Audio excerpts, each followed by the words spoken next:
crisis por el COVID, elecciones, protestas inéditas y cambios de gobierno.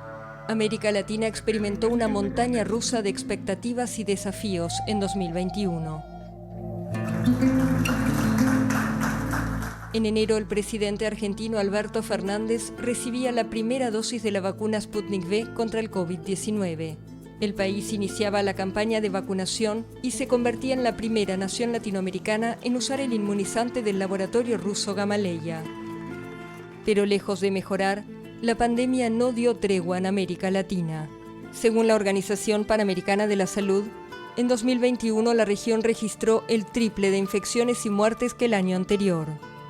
La vacunación tardó en extenderse y en varios países hubo falta de medicamentos, de equipos de protección para el personal médico y hasta de oxígeno para los pacientes.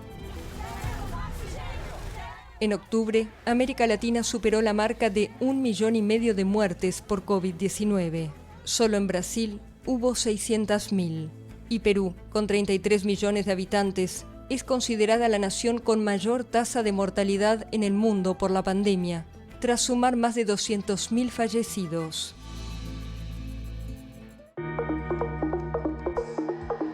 En medio de la crisis sanitaria, el 2021 también estuvo marcado por los cambios políticos. El primero tuvo lugar en Cuba, con el anuncio del retiro de Raúl Castro a los 89 años.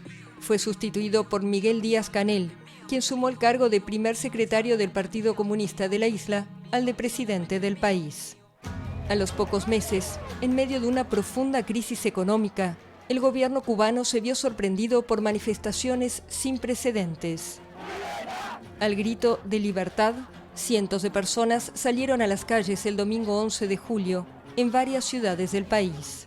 Las manifestaciones dejaron un muerto, decenas de heridos y más de 1.000 personas detenidas. Díaz-Canel culpó de las protestas a la política de asfixia económica de Estados Unidos y llamó a la población a salir a las calles a defender la revolución.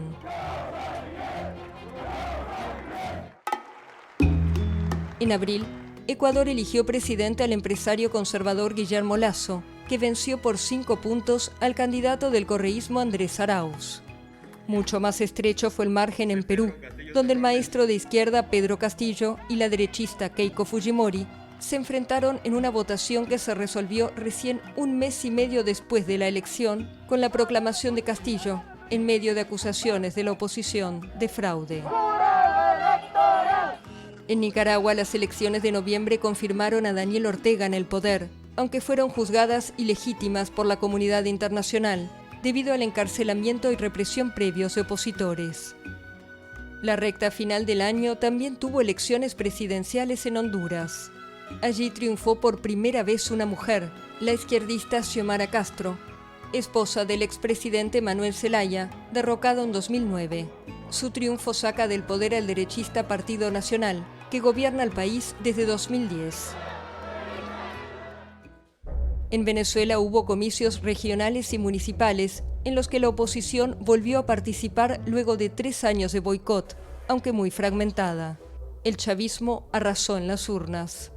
Observadores europeos reconocieron mejores condiciones que en procesos electorales anteriores, pero reportaron varias irregularidades. La falta de independencia judicial.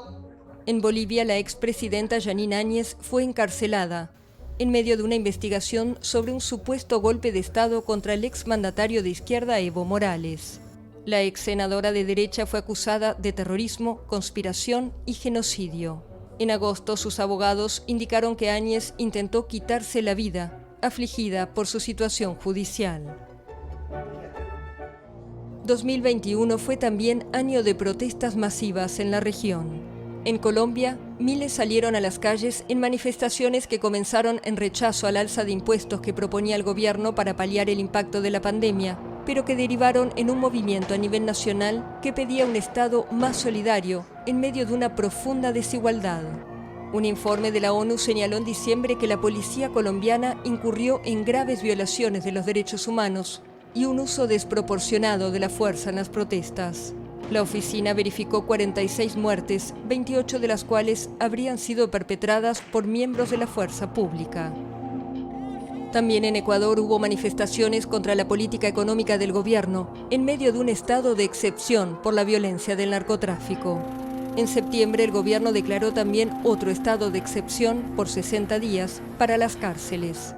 Solo este año, la crisis carcelaria en Ecuador dejó más de 300 muertos en enfrentamientos entre bandas rivales.